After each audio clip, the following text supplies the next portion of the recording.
दत्ता जी, मुझे याद आ रहा है आज से 10-12 साल पहले जब मैं आसाम गई थी, तो खास तौर पर अपर आसाम की अगर बात करें तो वहां पर एक टेंडेंसी थी कि ये बंगाली एसएमईस है, ये बिहारी एसएमईस है, ये मारवाड़ी एसएमईस है, क्योंकि मैं भी वो मारवाड़ और एसएमईस वाला कॉकटेल हूँ। तो ये वहां पर एक लोगों के अंदर चलन सा था कि क्योंकि मारवाड़ से कनेक्शन है, क्योंकि बिहार से कनेक्शन है, तो ये अपने नहीं है।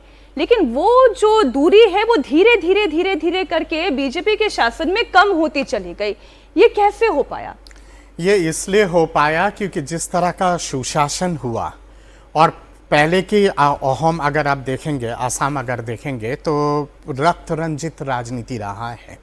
हर दिन बॉम्ब ब्लास्ट होना, आतंकवादी हमले होना, उल्फा का, फिर आपके NACN का, बोडो लिबरेशन फ्रंट, कितने सारे आतंकवादी गुट थे जिन्होंने मतलब एकदम हाहाकार मचा के रखा था। मैंने गुवाहाटी शहर को जलता हुआ मैंने देखा है। कोकराझार पे तो हर दिन रक्तपात मचता था, हुजाई पे हर दिन रक्तपात मचता था। तो कहीं ना कहीं पे लगता था कि एकदम पूरा खंडित हो गया है, पूरा बिखर गया है असम। उसके बाद तरुण गोगोई जी के सरकार जाने के बाद जिस तरह से बीजेपी ने लामबंदी की तमाम गुटों को और तमाम ग्रुप को, आसाम को अगर आपको जानना है तो केवल एसएमईस आइडेंटिटी नहीं है वहाँ पे। आपने पूछा एक बहुत महत्वपूर्ण सवाल कि बंगाली एसएमईस या मारवाड़ी एसएमईस, ब्रह्मपुत्रा के इस पार जो प्लेन्स के तरफ जो है, लोअर असम की तरफ जो है, वो आसामिया भद्रलोक वाले लोग हैं। और ऊपर के तरफ आप अगर जाएंगे, हुजाई जाएंगे, धुबरी आप डिब्रूगढ़ जाएंगे, तिनसुकिया जाएंगे, तो वहाँ पे ताई अहोम यानी कि अहोम जो ओरिजिनल अहोम ट्राइबल लोग, उनकी दबदबा है। फिर बोडोलैंड की तरफ आपके बोडो की दबदबा है, कार्बी आंगलोंग पे कार्बी, फिर मिशिंग ट्राइब, इन सब की दबदबा है। बराक वैली पे आप अगर आएंगे तो बराक वैली बिल्कुल बांग्ला आइडेंटिटी है वहाँ पे। बराक वैली पे बंगाली हिंदू आइडेंटिटी है। आपके सिलचर, हाइलाकंदी, ये तमाम जितने एरिया है। तो जब इतना ज़्यादा कॉकटेल हो, इस प्रदेश को संभालना अपने आप में बहुत मुश्किल बात होती थी, और इसलिए हर समय चीज़ें चलता रहता था। और कांग्रेस की तो फितरत में और नियत में थी कि एक दूसरे को लड़ाओ और बंटवारे के राजनीति करके अपना कुर्सी को सुरक्षित रखो। और इसीलिए चाहे वो हितेश्वर सैकिया जी हो या फिर आपके तरुण गोगोई जी हो, जिस हिसाब से खुला छूट उन लोगों ने दिया था बांग्लादेशी रोहिंग्या और बांग्लादेशी मुस्लिम को आने के लिए, उसके चलते और पेचीदा हो गया था। बीजेपी ने जो किया है कि शानदार वे में धीरे धीरे करके सबको एक छतरी के नीचे लेके आया, अपने रीजनल आइडेंटिटी और लोकल आइडेंटिटी को बचाते हुए। और उसके साथ जो एक ओवरलैपिंग हुई है पूरे भारतीय सनातन संस्कृति की, वो कहीं ना कहीं पे धीरे धीरे करके आसाम को स्टेबिलिटी की ओर लेके गई। वो नतीजों में रिफ्लेक्ट भी होती हुई दिखाई दी, और वो वहां के माहौल में भी बदला है।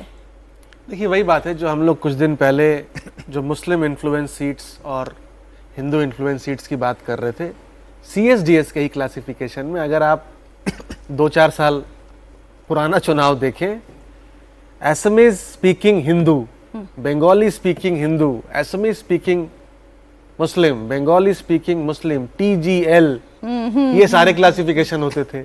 अब जैसे सर कह रहे, अब ये सारे क्लासिफिकेशन गौण हो गए। जैसा मैंने भी कहा पहले कि जो एथनिक आइडेंटिटीज थी, जो लिंग्विस्टिक आइडेंटिटीज थी, वो हिंदुत्व आइडेंटिटी में असिमिलेट हो गई, है ना। जिसकी वजह से ये सारी जो बातें हैं, जो डिफरेंसेस थे, कहीं ना कहीं वो न्यूट्रलाइज हो गए, मिटिगेट हो गए, और larger Hindutva umbrella, which is not only Hindutva but also this Hindutva model of development जो दत्ता सर कह रहे हैं, गुड गवर्नेंस के मॉडल, जिसमें सबका साथ सबका विकास है, लार्जली सारे एथनिक आइडेंटिटीज ग्रुप्स। आज आप देखिए कि गौरव गोगोई, लुरिन ज्योति गोगोई और अखिल गोगोई, 3 अहम के लीडर्स, बड़े लीडर्स, 2 हार गए। सिर्फ अखिल गोगोई अपर आसाम से जीते हैं।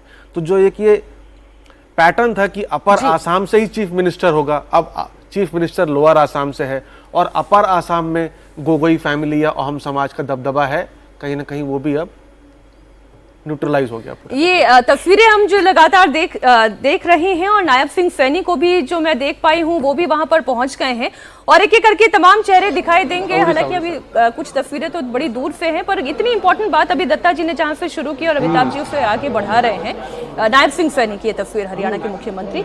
अजीत जी, ये बात तो सही है MOU साइन हो गया था ना तीनों गोगोईस में, लेकिन वो भी काम नहीं आ पाया।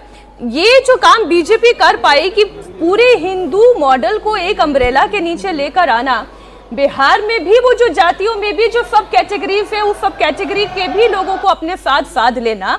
आप एक बार उत्तर प्रदेश की 24 के चुनाव का अगर अलग कर दें, जो PDA वाला फॉर्मूला अखिलेश यादव का चल गया था, तो आप मोरलेस देखिए जितने राज्य हैं बीजेपी वो उस हिंदुत्व के अम्ब्रेला के नीचे सभी जातियों को लेकर आ पाई है। बिल्कुल, ये बाकी तमाम अपोजिशन की जो पार्टीज हैं, कांग्रेस हो या दूसरी प्रादेशिक पार्टियां, उनके सामने सबसे बड़ा संकट ये है कि जो फ्रेगमेंटेशन था कास्ट का, हिंदू ब्लॉक के अंदर जो फ्रेगमेंटेशन था कास्ट का, वो धीरे धीरे कम हो रहा है। और वो कम होने का नतीजा ये है कि अभी भी उसकी कोशिश हो रही है कि उसको ब्रेक करें, और जो पैन हिंदू कोलिशन बीजेपी बना रही है जातियों के भीतर, उसको ब्रेक करें, उसकी कोशिश हो रही है। बाकी जगह हो सकता है अभी समय लगे, लेकिन चूंकि असम में ऑलरेडी 35% मुस्लिम आबादी थी, तो असम में ये करना बहुत आसान था कि आप पैन हिंदू एक कोलिशन मजबूती से बना लें। और उसके साथ बीजेपी ने जो प्रयास किए हैं, उन प्रयासों को भी समझने की जरूरत है। देखिए, ये जो उसके सहयोगी पार्टियां, ऐसा नहीं है कि उसने इथनिक आइडेंटिटी समाप्त हो गई, इथनिक आइडेंटिटी है। उनको रिप्रेजेंट करने वाली पार्टियों को जो पर्याप्त स्पेस भारतीय जनता पार्टी ने दिया, जैसे असम गण परिषद अपर आसाम की पार्टी है, शुरू से अपर आसाम की पार्टी है, प्रफुल्ल कुमार महंता मुख्यमंत्री होते थे, अपर आसाम के नेता थे, उसको रखा हुआ है। उसके नेता जो अभी अब उसके जो अध्यक्ष हैं अतुल बोरा, वो मंत्री भी बन रहे हैं, तो अपर आसाम के लिए उसने रखा हुआ है AGP के साथ उसका अलायंस है। अगर इथनिक आइडेंटिटी की बात करनी है तो वो उसके साथ AGP है। और बोडोलैंड का इलाका है, उसके लिए उसने रखा हुआ है एक फायर ब्रांड लीडर को, हाग्रामा मोहिलारी उसके अलायंस पार्टनर है, वो उनके साथ रखा हुआ। एक पर्दे के पीछे की स्ट्रेटेजिक अलायंस प्रमोद बोडो के साथ भी अलग है, लेकिन बोडोलैंड में उसके पास एक चेहरा है जो वहां की आइडेंटिटी को रिप्रेजेंट करता है। और खुद राष्ट्रवाद और हिंदुत्व की राजनीति के चेहरे के तौर पर हिमंत बिस्वा शर्मा है, एक राष्ट्रीय चेहरे के तौर पर नरेंद्र मोदी है। तो उसने इथनिक आइडेंटिटी को, ऐसा नहीं है कि डायलूट हो गया है, बीजेपी ने उसको अपने साथ जोड़ा है उनके चेहरों को आगे करके। ये हो सकता है कि थोड़े समय के बाद और कंसोलिडेट हो जाए बीजेपी के साथ, चूंकि अब बीजेपी पहली बार हम देख रहे हैं कि 80 सीटें बीजेपी जीती है, अपने दम पर बीजेपी को बहुमत आ गया है। और पहली बार ऐसा हो रहा है कि नॉन बीजेपी चीफ मिनिस्टर लगातार दूसरी बार शपथ ले रहा है। इसके पहले कोई नॉन कांग्रेस चीफ मिनिस्टर 2 बार नहीं बना था। प्रफुल्ल महंता 2 बार CM बने, लेकिन 2 अलग अलग टर्म में बने जी। एक टर्म की बात अभी कह रहे थे राहुल जी, जो दूसरा टर्म था उनका 2001 में खत्म हुआ, जब अटल बिहारी वाजपेयी की केंद्र में सरकार थी, उस समय बने थे वो। पार्टी की हैट्रिक भले ही रही हो, कांग्रेस की लगातार कांग्रेस बनता था, कांग्रेस का CM दोबारा शपथ लेता था। नॉन कांग्रेस फर्स्ट CM है जो लगातार दूसरी बार शपथ ले रहे हैं।